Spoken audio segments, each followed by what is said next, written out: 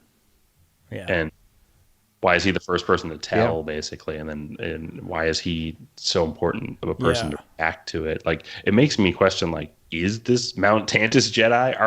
Is this Mount Tantus Jedi, Imperial Jedi stuff? And they're just emulating the Jedi. She's wearing the headset from the Clone Wars. Like, there's everything is a complete emulation of what the Jedi are, but it's all dark Imperial science. Basically. Yeah, and they're not aware of that they are clones path, right? Yeah, so. Right. Or you could split the difference where he's not a clone, she is. Yes. Wow. Right, where like he wants a clone army of Jedi, and these are really kind of first one off the bat. Like, and likely untrue, and like I don't know. Probably not. Probably not. I'm at 50-50 on the clone thing. Like, I think it's possible that Baylan Skoll survived, and he's this mercenary, and he's kind of got Talon Card vibes, where he's like just survived in the shadows. And it makes sense that he surrounds himself with familiar gear, so he just like collects Clone Wars era, ships and weapons and that sort of stuff. Like that checks out to me. But it could also be like he was farmed on Mount Tantus, and they're like, well, we need to give them some gear that they can use, and it's this leftover Clone Wars stuff. And like they don't know he also hacks a scomp lock, like the locks of the droids hack in like all the movies, and I'm like, that seems like super advanced. I guess any Jedi can do that, but it just seemed like on another level. I was like, okay, that's amazing. Like, the only reason I would like, similar to you, but I'm like 50-50, is they spent so much of season 3 of Mandalorian setting up cloning, and this is so interconnected. And the more I watch season 3 of Mandalorian, I'm like, oh, this is really just a prequel to Ahsoka. Like, in a lot of ways, just moving the pieces on the board to get Ahsoka in play. So I don't know. Like, I wouldn't be surprised either way. Exactly. Which I love, which I'm so excited about. Because it's direct mentions in Mando season 3. Again, Adam, I'm actually gonna just jump into that same ideology, because I feel like there's direct mentions in Mando season 3 of like Gideon being like, I now want to vest my clones with the Force, and so now they will all have the Force, and I'll be unstoppable. And I was just like, okay, this is basically Heir to the Empire. I'm just like waiting for the other pieces to land on the board. And I think mysterious dark Jedi character that are supposed sellswords that came out of nowhere. Yeah. It's like it just right after we talk like about cloning the Force. And Outbound Flight could have just been Balin's skull. Like if they redo Outbound Flight or something, I don't know, something. They totally could. But I also wouldn't put it past Filoni just messing with people like us. Right, yeah. Yes. Right? I don't put that, it's just because that's what they did in Mando season 3, massive head fakes. Like massive head fakes through the whole thing. And this feels like that to me. If it's a samurai tale, it's like maybe Shinhati's his daughter, and he's just like, I had a family and I didn't like the order, and I don't agree with the order's way. And it's also I don't go by a standard Jedi protocol. And it's just sort of like sad wandering warrior sort of story. Because don't you like Balin's skull, right? Good as the Tantus stuff. It's just like, I'm sorry, it's just not as good as like just the dessert that is the cake that is Mount Tantus and Mount Tantus and the cloning. Because I feel differently. I feel like will be equally happy with whatever outcome they choose. That's kind of where I'm at. Yeah. No, you're lying, Grant, but I appreciate it. Like, pick your team. I love it. That's what you like. You want this deep dive connectivity. Let's do it. If we're gonna do cloning, or the dark science of cloning, that's gonna be the focus. Let's just go there and explore that. Here's the thing. That's perfectly reasonable. We are going there. Like, it is going to happen because of everything that's been set up. And give me that stuff. Like, I'm down for it. It'll We got to get this. We have to get to Snoke. Snoke. If there's just some ancillary material that's like yeah, Snoke is by the way. I'm like, yeah, we have to get to Snoke. We have season 3 of The Mandalorian. We are going full cloning soon at some point. The question is this part of it, or is it going to be later, or is it going to be part of the movie that he's working on? Like it's just a matter of My when, not if. feeling is that it's going to be later. Like it's I'm feeling that as well, and the payoff is going to be different. It'll be a Snoke payoff, or it'll be a different thing. Like they're laying these breadcrumbs now, but it's like it doesn't mean it's going to happen in the next thing. I mean, they need to build. I mean, they're essentially on like a 4-year plan until we get. It'll be 4 or 5 years until we get Filoni's movie. It might even be more. It might be 6 and more now with the right. Also with the so strike. they're going to have to slow play this. They're gonna have to play it, and I don't know if we're talking about like 4 or 5 years from now. I mean, I think the end result is Luke. Yeah. Like I like with what they're doing with the aging and all that stuff. It's just like, how do you not go into that right? Wasn't that Snoke? Isn't that the long? Isn't that what? Yeah. That's the whole thing I'm trying to do here. Is I'm like, can we just like make it that like Snoke is partially Snoke Luke? is Luke.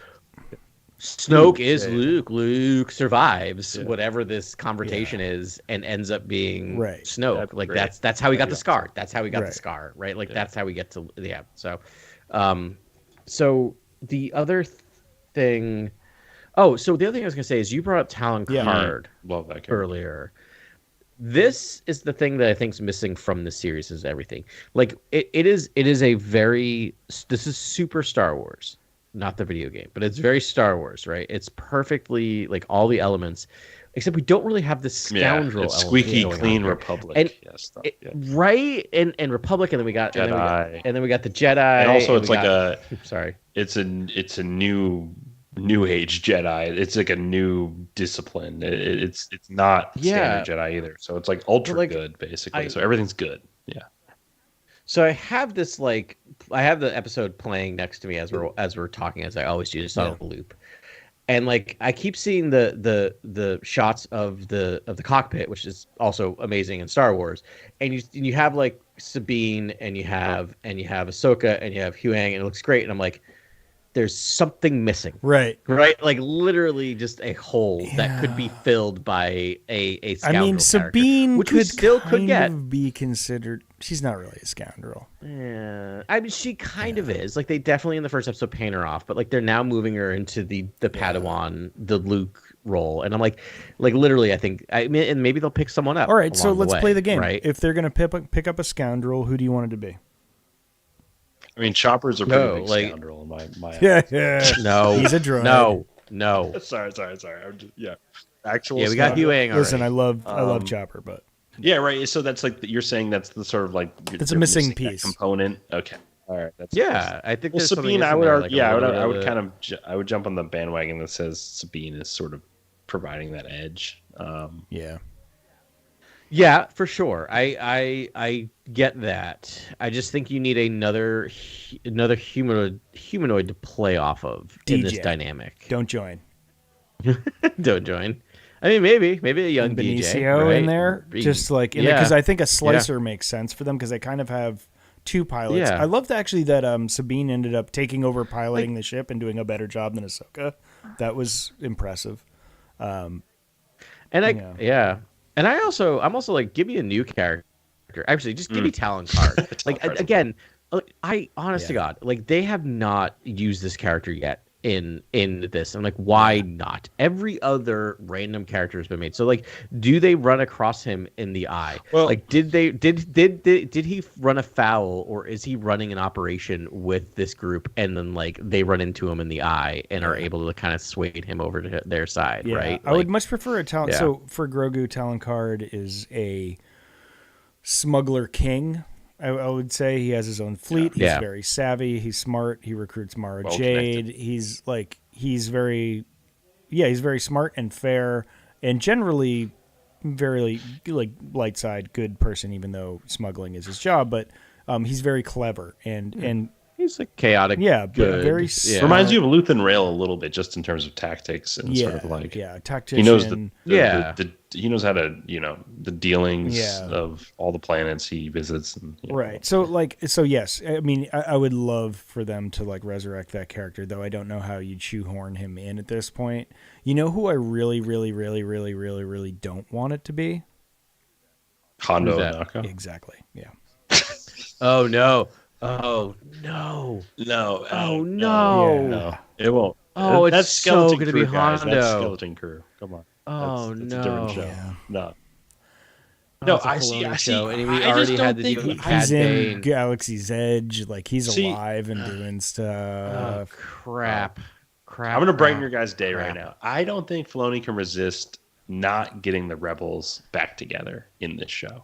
And I think you might get Hera and Zeb like Gara rolling Zeb? up the stage.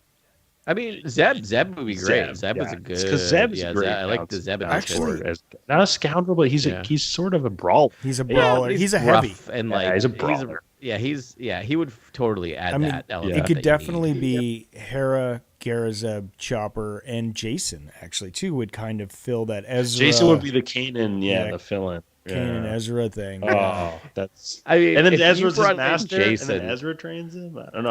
Oh, that would be I mean, that's the so thing. Can cute. you No, imagine- that's too neat. That's That's too neat. Ezra's gonna be. I'm more in the Adam's yeah, theory I that know. Ezra's far gone. Yeah, Ezra's damaged Something goods. horrible's happened. An accident. He is very damaged. But I like to say, I just was laughing how funny it would be if you brought in Jason Sedula, who's just like, I want to be a Jedi. And then, like, literally, Sabine's sitting there, and, like, day one, he's just sitting across from me going, oh, look at this. I moved Yeah, the cup with my hand. yeah. Yeah, actually, that Sabine's is like, come comedy I can on. get behind, honestly. Yeah, Yeah. just like I you little could- brat. But it would make sense for like Sabine to kind of like, he wants to learn. Hera doesn't want to let him. Ahsoka's obviously not going to Yeah. do it, but Sabine's like, she has that like, rebel in I her love that's how like, I'll Hera's teach you. just like, Screw sure them. you do. Like, I know. Like, sure you do. I know. Mm-hmm. Calm down. Yeah, she's like, you're so Um, cute. There's no way in hell I'm letting you do that. Yeah. It's kind of exactly that. Yeah. That's the text. But I could see that happening, and I wouldn't hate it because Garazeb looked. No, yeah. I don't know. He just makes me just like I just want to snuggle him. Like he gives me Chewbacca vibes in a lot of ways, and he looked so good in Mandalorian. Yeah. Looked very good. But in Mandalorian. he's the whole Totally budget, could work. right? He's like the dragon in Game Yeah, of that's Thrones the or the issue. wolves. Yeah. Like, Yeah. it's expensive. I was surprised we didn't get a I- wolf on Lothal. I was hopefully we get that at some point because Yeah. they're cool. Well, they're leaning mean Yeah. right now. But Yeah. again, it's like you said with the Ming Vaz, it's like Hu Yang should not be going to another effing No. like, Don't Yeah. put him on mission. yeah. What are you doing? Also, like if they do jump, like they need to go with the ship because if they can't leave the ship at this point, Oh. Hu Yang's in there, Yeah. and like they basically can't sneak aboard just themselves. I think they need to stay with the ship because Hu Yang, right? Like unless someone needs to come Yeah. and take the ship and Yeah. get Hu Yang out of there, like Luke. Or something. yeah. So this brings up another thing. Like, first of all, I don't want to downplay that. I totally agree. Like, there's a lot of logistical stuff. I think they could do it in different ways, where one gets aboard the ship and then they jump, or they miss it and then they have to figure out how to get there. And maybe riding Purgles isn't the thing, and so they find a smuggler or something. No, Whatever. I think tucking the T6 and the Purgle. Like I think it was gonna be a nice, Yeah. like the gill. Yeah. Yeah, I think it's either Yeah, I think that would Yeah. work too, and maybe like Ahsoka can communicate with the Purgle. Or Yeah, whatever. like have it go follow the ship or something. Yeah, like we're looking for this person, and they're like, "Yo, like Ezra's my boy. Like, hop on, let's go." Or separated, like Sabine goes on the jump and Ahsoka Yes, pulled right. away or something. All those things could happen. Yeah, or Yeah. So much. or that's the first time we get any inkling of Sabine's force abilities, right? Is because she can use her connection to Ezra to Communicate maybe with the communicate Purgles. with Will the- we see yeah. a Purgle jump in this show? Yeah, 100%. Yes, because we've already seen it in the. I mean, we've already seen them in It also hyperspace sounds in awesome. Yeah. in Mandalorian, right? Yeah, So, they're like tentacles yeah. charge up, and then they're like poof. Super. Yeah. Yeah.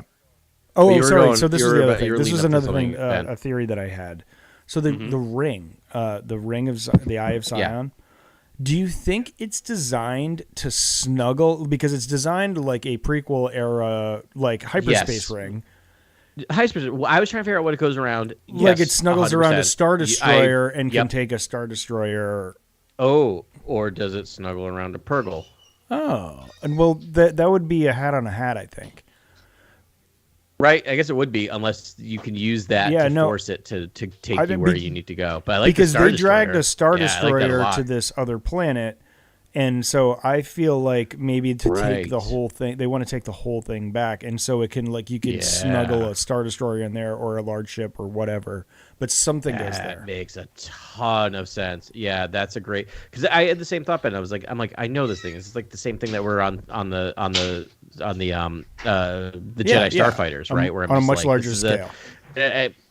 And I just my brain couldn't wrap it around. But you're absolutely right. It's to get the Star Destroyer that Thrawn was on. And get it back. Yeah.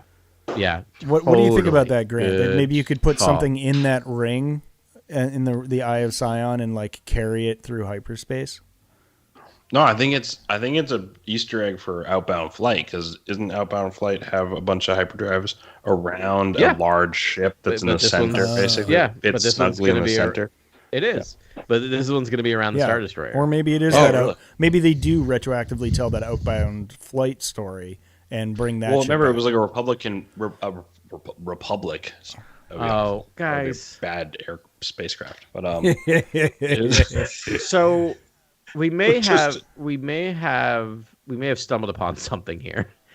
All right. So if they're going into unknown regions or wherever, or actually another galaxy, and discover Thrawn, who traveled along a hyperspace lane with Purgles. It may have been the same lane that an Outbound Flight went on, that might have had Balin's skull on it, so that if we might get Balin's skull find his own corpse. Oh, okay. Right? Yeah. Oh my goodness. Yeah. See, these are the payoffs. That's how we get the they're in clone air, but reveal. they're not. This is the sort of stuff that I would love. Yeah. I think that's all there. Finding your own history, being I'm a clone, and then I'm a Jedi clone. That is crazy. Okay. And you had to start with us because you had us sealed and ready to harvest DNA, on the Fortress Inquisitorius and other locations. They were ready to go. Those Jedi were ready to get cloned or for that process to begin.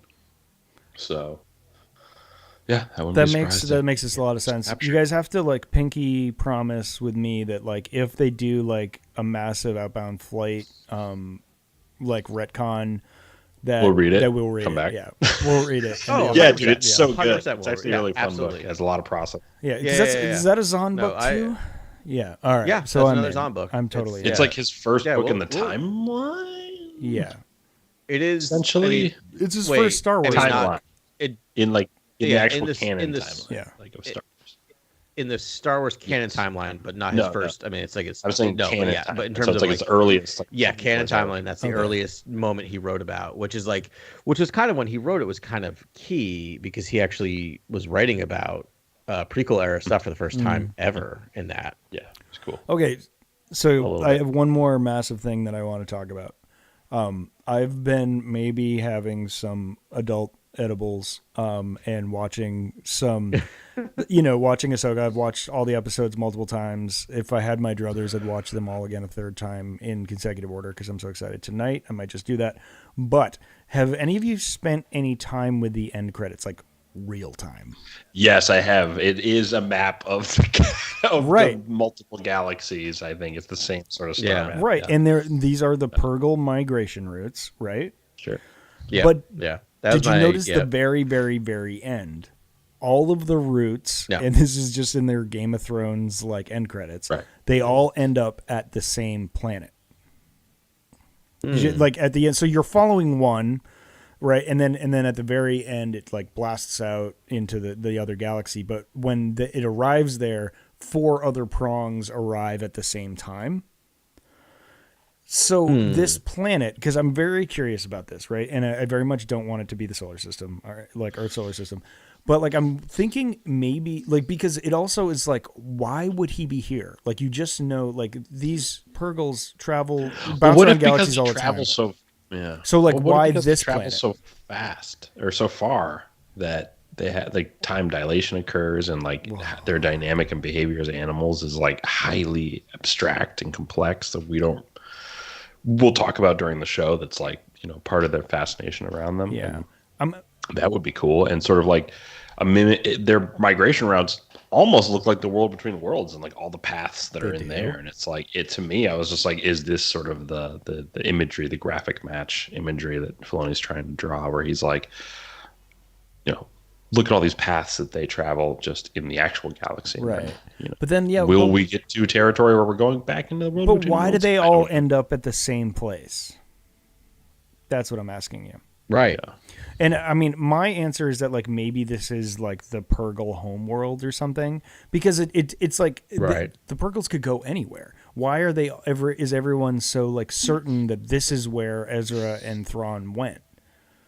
But it's like they're like, well, we know they shot off at this vector, and it makes sense. Like for whatever reason, they've seemed to have arrived that like they definitely went here. Yeah. But it's like maybe this is like the Purgle like birth planet or something or system, and they make this pilgrimage back as always as part of their thing on this one specific galaxy.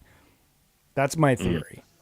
Because like why else would I go out there? Yeah. And why are they so sure that this is where it is? I mean, in theory, right, you'd have to check every single node on that pathway to see if like that's where they were. But I guess if Thrawn and Ezra were in the galaxy, they would have heard, right? So I'm literally watching it as you're talking about it, and there's 1, 2, 3, 4, 5, 6, 7, 8 path lines that come directly to this planet, right? Like everything that you're right. Everything that banks off comes there, right? So that is the core, the center, the something. Could be the Purgle. I mean, that also does add more evidence to my outbound flight thing, because it could have come off on a different tangent, but end up there. Yeah. Everything ends up there. And it makes sense. Like if you were going to send an outbound flight, like where would you send it? It's like, well, we do have these Purgle maps. Like, let's just find out what's there. It's the only route we have extragalactic, which just happens to always land on the same planet, which like I love this idea of the Purgle homeworld. Like that, of course that makes sense. Like that would be their migration pattern, right? Would always get back to this one place. Because I think they need to do that. Awesome. Like, I mean, it has to be relevant for some reason.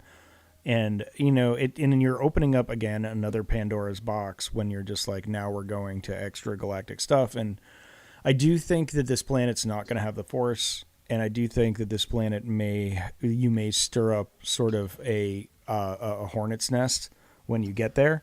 Both of those things make sense to me, but yeah, like why here?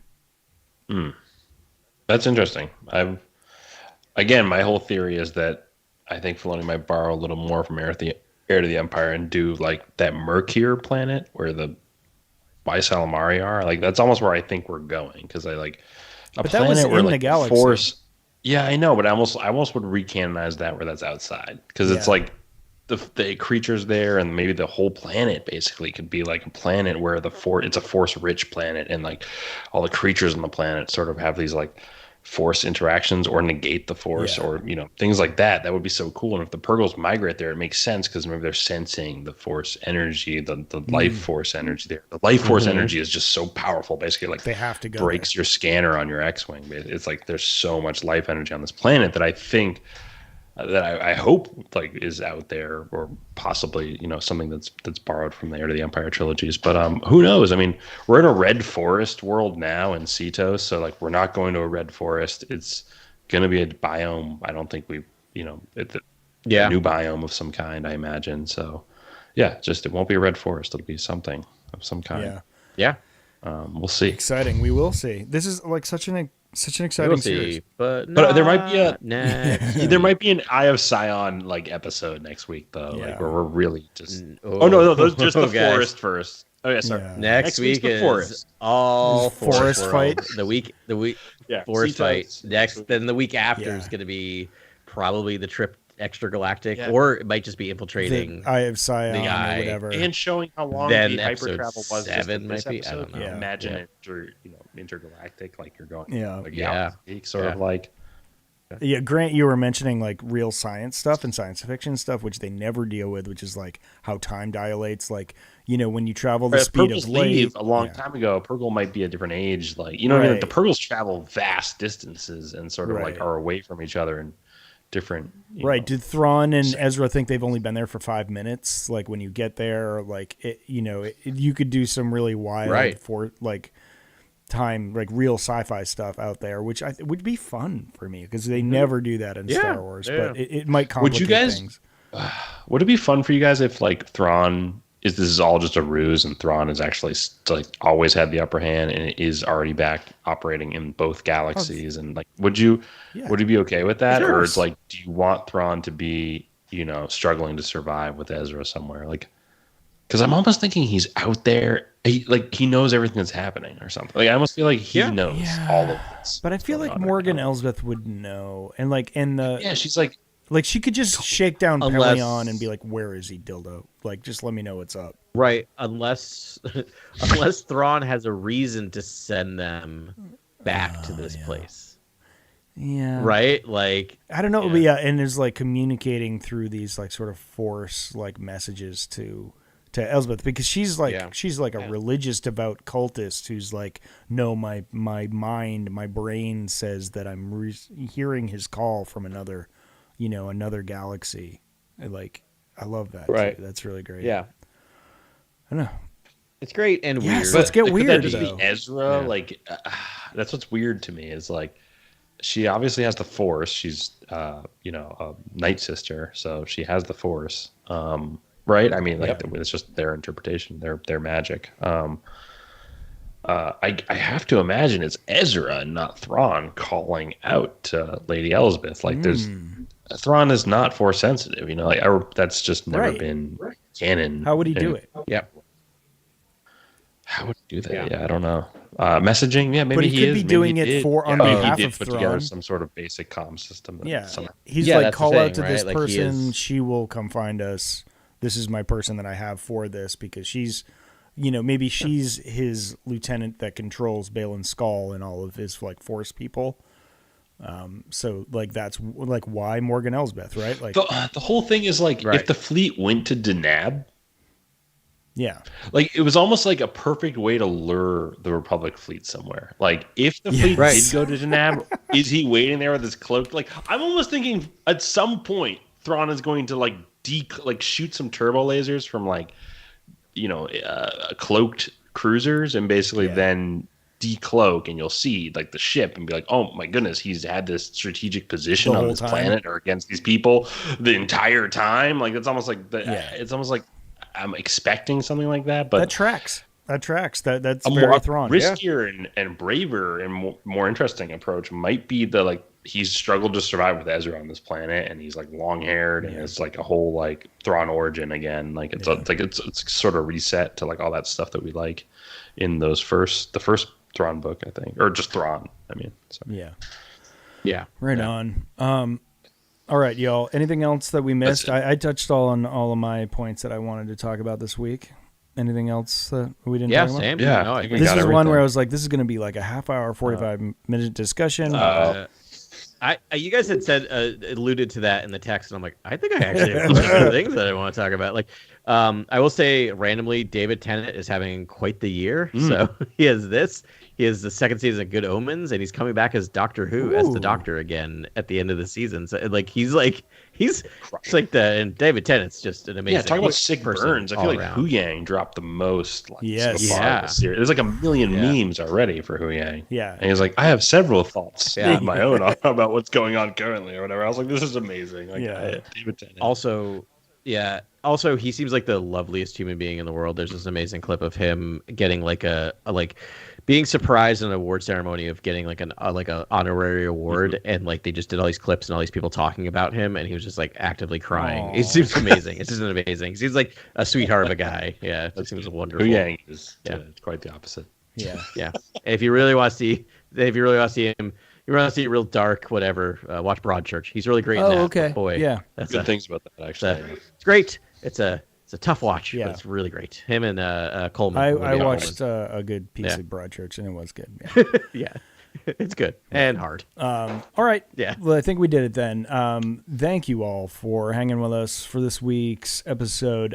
We hope to see you next week for another edition of Cantina Chronicles.